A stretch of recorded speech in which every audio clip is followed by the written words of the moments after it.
అయిపోయిందండి బ్రేక్ఫాస్ట్ చట్నీ. ఇడ్లీ, దోశ, పునుగులు, పులిబంగరాలలోకి చాలా చాలా బాగుంటుంది. మీరు చేసి రుచి చూడండి. మీకు కనుక వీడియో నచ్చినట్టయితే లైక్ చేయండి, షేర్ చేయండి, సబ్స్క్రైబ్ అవ్వండి. మా వీడియోలు చూస్తున్నందుకు thank you friends. Hi friends, ఈరోజు బ్రేక్ఫాస్ట్ లోకి కొన్ని చట్నీలు ప్రిపేర్ చేసుకుందాం.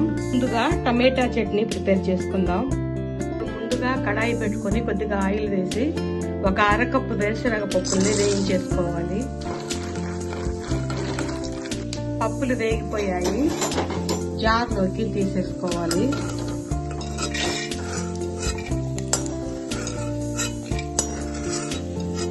ఇప్పుడు ఇదే ఆయిల్లో ఒక స్పూన్ ధనియాలు వేసుకోవాలి. ఒక 6 ఎండుమిర్చిని 2గా గిల్లి వేసేసుకోవాలి. ఇవి కూడా వేగిపోయాయి, ఇవి కూడా జార్లోకే తీసేసుకోవాలి. ఇదే ఆయిల్లో ఇంకొంచెం ఆయిల్ వేసి ఒక 1/2 కేజీ టమాటాలని సన్నగా తరిగి వేసేసుకోవాలి. సాల్ట్ వేసి మగ్గించుకోవాలి. టమాటాలు మగ్గాయి. ఇప్పుడు దీనిలో ఒక అరకప్పు కొత్తిమీర వేసేసుకోవాలి. కొద్దిగా చింతపండు, అల్లం ముక్కలు వేసి ఇంకొంచెం సేపు మగ్గనివ్వాలి. మూత పెట్టి ఇంకొంచెం సేపు మగ్గనివ్వాలి. ఇవన్నీ బాగా మగ్గిపోయాయి. స్టవ్ ఆపేసి ఇది చల్లారాక మిక్సీ వేసుకోవాలి.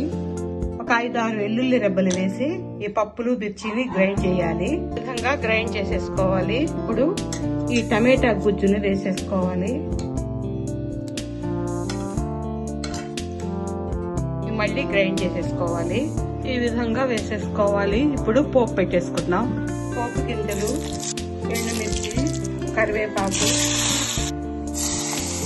అయిపోయిందండి బ్రేక్ఫాస్ట్ చట్నీ. బ్రేక్ఫాస్ట్ చట్నీ అయినా పప్పుల చట్నీ, పునుగులు, పులిబంగరాలు, దోశలు, ఇడ్లీలు అన్నింటిలో కూడా చాలా బాగుంటుంది. మీరు చేసి రుచి చూడండి. మీకు కనుక వీడియో నచ్చినట్టయితే లైక్ చేయండి, షేర్ చేయండి, సబ్స్క్రైబ్ అవ్వండి. మా వీడియోలు చూస్తున్నందుకు థ్యాంక్ యూ ఫ్రెండ్స్. ఇప్పుడు పప్పుల చట్నీ చేసుకుందాం. కడాయిలో కొద్దిగా ఆయిల్ వేసి ఒక అరకప్పు వేరుశనగ పప్పుల్ని వేయించుకోవాలి. ఒక 5 పచ్చిమిర్చి కూడా వేసి, కారం ఇంకా కావాలంటే వేసుకోవచ్చు, వేయించేసుకోవాలి.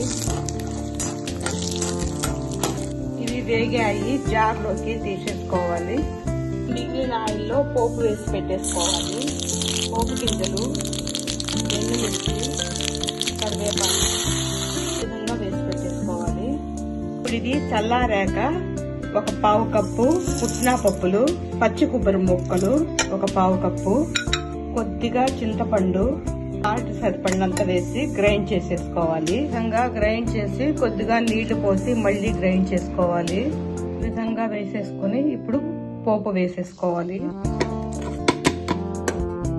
పప్పుల చట్నీ ఇడ్లీ, దోశ, పులిబంగరాలు, బోండాలు, పునుగులు అన్నిట్లోకి చాలా బాగుంటుంది.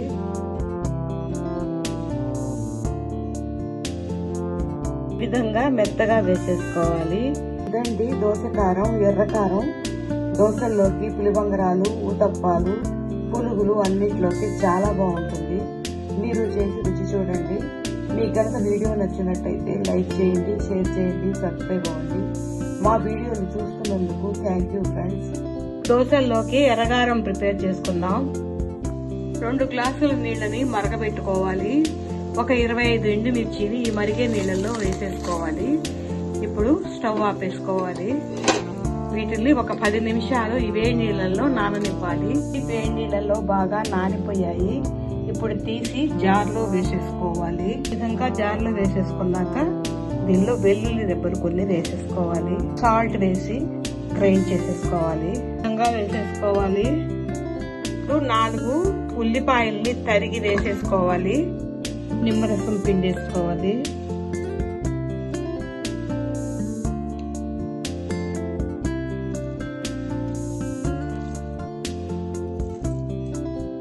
మెత్తగా గ్రైండ్ చేసేసుకోవాలి.